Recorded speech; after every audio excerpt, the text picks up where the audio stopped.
Fala, minha gente, tudo bem? Eu espero que todos estejam bem.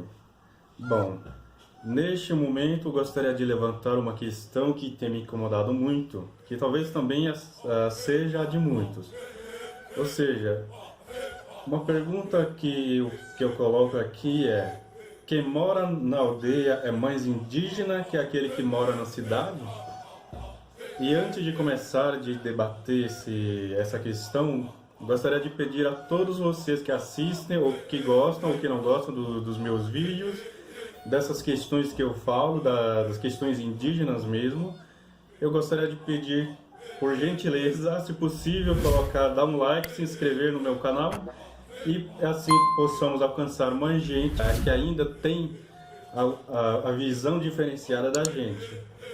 Principalmente aqueles que não são indígenas, eu gostaria da minha parte alcançá-los e debater a respeito das questões essas que se colocam na universidade, até dentro da sala de aula, no dia a dia da gente, que o Brasil foi descoberto, que a língua falada no Brasil é a língua portuguesa. E aqui agora, trazendo para a nossa questão, essa discussão, será que aqueles que moram na cidade ou na aldeia, principalmente na aldeia, é mais indígena do que aquele que mora na cidade? Ou aqueles que falam apenas a língua materna são mais indígenas do que aqueles que falam língua portuguesa ou as duas línguas? E o que vocês acham? Qual a sua opinião a respeito disso? Comentem, dá um like, inscrevam-se e vamos rodar o Brasil, ok? Bom, do meu ponto de vista, aqueles que moram na aldeia são indígenas, de fato são indígenas. E aqueles que moram na cidade também são indígenas. E aqui eu não faço a diferença entre aquele que mora na aldeia e aquele que mora na cidade. Mas a diferença, do meu ponto de vista, surge quando uma tribo, alguém da nação indígena que fala a sua língua, e aquele que fala a língua portuguesa, aqui surge da minha parte a diferença. Por quê?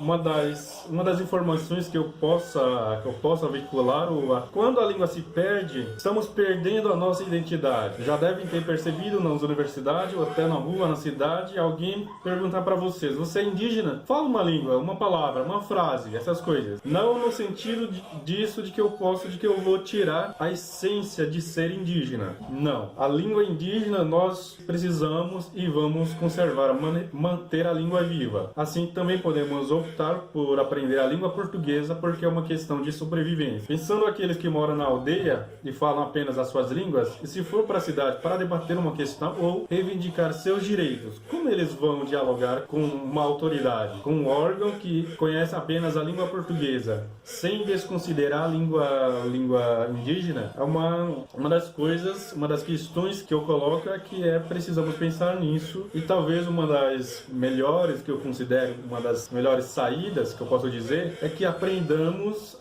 a falar, a nos comunicar e adquirir as duas línguas, ou mais se possível. Não tem limite para alguém que almeja ter várias línguas, ser poliglota, ok? Então o segundo ponto já discutindo aqui: somos o mesmo quando mudamos para a cidade? Qual que é a sua opinião a respeito disso? Você é indígena, você muda para a cidade, você é a mesma, eu sei que é a mesma pessoa, mas levamos a cultura, levamos a língua, temos esses traços que nos acompanham quando estávamos na aldeia, ou adotamos a outra língua? Eu sei que quando alguém muda para a cidade, adota a língua portuguesa, a comunicação, a língua do mercado é a língua portuguesa. E a língua indígena só serve para a comunicação, um diálogo dentro do lar, ou para com seus pares. E assim a língua portuguesa adentra e ouve e acontece um conflito linguístico. Ou seja, você fala a sua língua, você fala a língua portuguesa. Com seus filhos, qual língua que você vai falar? Para com os pequeninos, com as crianças, qual língua você vai falar? Ah, eu vou falar a língua portuguesa. Ah, eu vou falar a minha língua. Você vai falar a sua língua, mas estando na cidade você tem as duas culturas. E essas culturas, a criança vai crescer sabendo conviver com a outra cultura, com outro povo, e também a cultura indígena. Só que aqui já é um começo para se perder a cultura que a gente tem enquanto indígena. E a língua também sofre um conflito e tem esse conflito linguístico, e a criança pode até ou não aprender as duas línguas, ou simplesmente esquecer a língua nativa e crescer falando a língua portuguesa. Ou ao contrário, se os pais querem manter a língua viva dentro de um ambiente do lar mesmo, pode apenas falar a sua língua. Só que aqui é um grande desafio para os pais, do meu ponto de vista, porque uma criança que fala apenas a sua língua, como acontece, como vai ocorrer a comunicação dentro da escola, dentro da sala de aula, para resolver as questões? A gente vai sempre ter essa dificuldade que sofremos enquanto indígena, como pais, tio e outras coisas.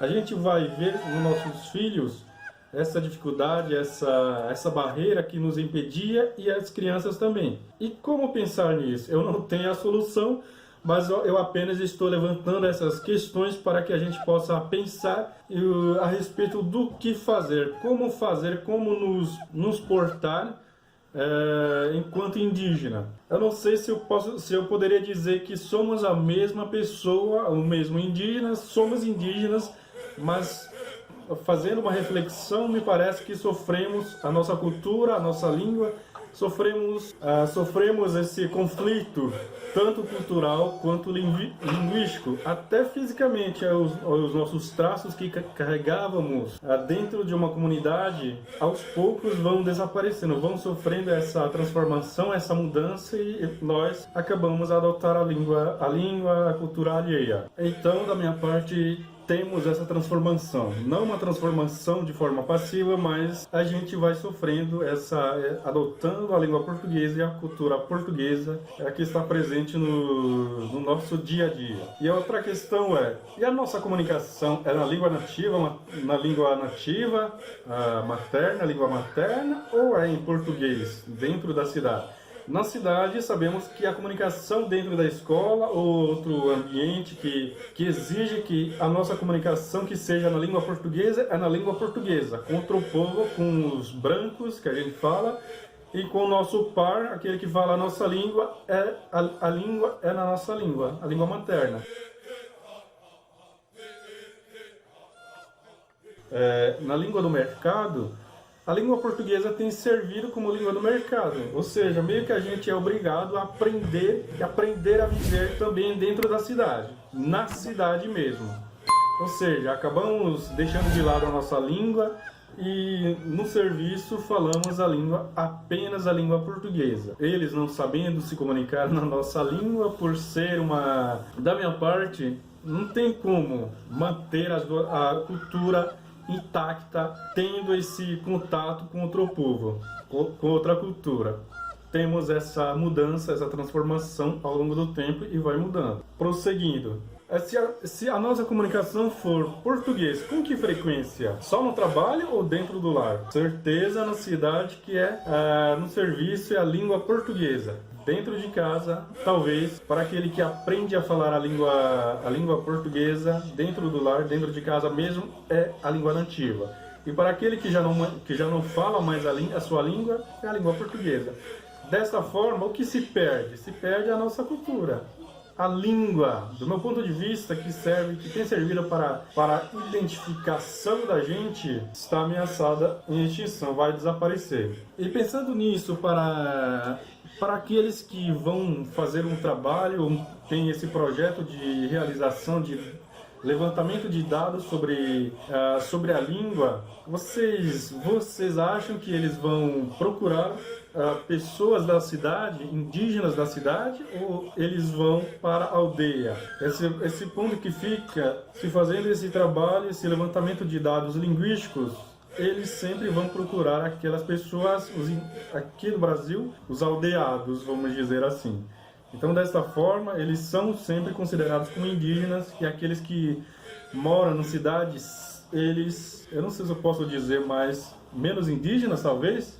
Do meu ponto de vista, não. Eu sou indígena, eu tenho essa vida, eu moro na cidade, eu sou indígena, eu tenho essa vida. Surge a diferença quando se perde a língua. Ainda não perdi a minha língua, a minha língua, vocês não perderem. Eu não quero que ninguém perca a sua língua. Que cada um se comunique com a sua língua e adote a língua portuguesa ou mais línguas, se possível, ok? Então, aqui neste ponto, os pesquisadores sempre vão optar por procurar pessoas os aldeados. E aqui surge a outra questão. Você que me assiste, você que é indígena, você que fala a sua língua ou não fala a sua língua, ou pratica a sua cultura, você se considera mais indígena que os demais? Você que mora na aldeia se considera mais indígena do que aqueles que moram na cidade? Ou vice-versa? O que você pensa a respeito disso? Comentem, inscrevam-se e vamos rodar o Brasil. Vamos incomodar, a melhor palavra, vamos incomodar aqueles que pensam que o Brasil foi descoberto. Do meu ponto de vista, não. Invadiram, escravizaram, mataram e ainda continua fazendo uso. E a nossa questão indígena é sempre desconsiderado, desvalorizado, e a gente aqui estamos lutando, estamos juntos fazendo essa corrente para combater o racismo e tudo mais, a violência que os povos indígenas têm sofrido. Vivemos a cultura do outro, porque é uma questão de sobrevivência. Como foi discutido anteriormente, se você tem essa vida de indígena, no dia de hoje, você é considerado, entre muitas aspas, atrasado. Você não sabe falar a língua portuguesa. Então, a desvantagem para mim, a gente não se comunicar a língua portuguesa, não adentrar um serviço, a um cargo, sem saber a língua portuguesa. Precisamos manter a língua e aprender a adquirir as outras línguas, para que saibamos nos comunicar e debater de igual para igual. Porque aqui cito uma frase que conhecimento é poder. Não é novidade isso para ninguém, do meu ponto de vista. Então, para sobreviver na cidade, precisamos e vamos aprender a falar a língua portuguesa, adotar a escrita, temos essa escrita e vamos escrever a nossa história do nosso ponto de vista, dentro de uma comunidade, escrevendo, vivendo e lançando a nossa história. Diferente daqueles que escreveram, que chegaram aqui, deram presente, viram os indígenas nus, e vamos inverter esse papel de contar a história. E aqui já foi falado, se você fala apenas a sua língua, a língua materna, e se muda para a cidade, quais são os problemas? E se fala a língua portuguesa, ainda é considerado indígena? Você ainda é considerado indígena? Você se considera indígena sabendo, mesmo falando a língua portuguesa? É uma das questões que eu fico me perguntando e gostaria que você se manifestasse, que a gente se manifeste, para que todos nós aqui dentro do Brasil, indígenas, possamos fazer uma reflexão a respeito disso. Eu sou indígena? O que me faz ser indígena? Como eu sou indígena? Falar apenas a língua? Ter a cultura, ter a pintura, corte de cabelo? Do meu ponto de vista, temos a vida, somos indígenas dentro do Brasil, antes, hoje e depois seremos. Manter a nossa identidade. Ainda tem aqueles que vivem sem a influência da cultura alheia, do contato dos portugueses. Talvez para eles, dentro da universidade, suscitou essa questão, surgiu essa frase. Talvez 1500 não tenha chegado para eles. Ou seja, esse povo que ainda vive isolado ou vivem isolados, e o que fazer, o que pensar a respeito disso? Nos consideramos indígenas? Eles são mais indígenas que a gente? Reflitam e vamos ser indígenas, vamos falar, nos posicionar enquanto indígena. E eles? Como que a gente considera? Como muitos que falam a língua portuguesa, que alcançaram um cargo de prestígio, aqueles que falam que ser indígena, falar apenas a língua indígena, ter essa vida indígena, seria um atraso? Ou seria a manutenção da identidade? Para mim, da minha parte, é ser indígena. É ser indígena, manutenção da língua indígena, da cultura, dos ritos. Não é um atraso falar apenas a língua indígena. Ter a vida indígena, para mim, não é um atraso, é a manutenção da língua. Vocês, antes de alguém dizer isso, melhor pensar e mergulhar, voltar para o passado, o que os seus pais, os seus ancestrais sofreram e o que eles enfrentaram para que você hoje falasse apenas a língua portuguesa. E aqueles que falam as suas línguas resistiram, teve morte, mesmo assim enfrentaram essas desavenças, essa violência por não aceitarem a submissão, não se submeteram e hoje estão praticando, falando as suas línguas. É um desabafo que eu faço aqui porque dói muito quando se pensa a questão indígena. Quem vai contar a história do Brasil? A gente vai apenas aceitar o que está nos livros didáticos que escreveram? Do meu ponto de vista, da visão endógena da minha parte, não tem como aceitar mais. Não tem como ser submisso, ficar calado, sem voz. Não tem como. Precisamos fazer e movimentar, fazer um movimento e ter essa discussão.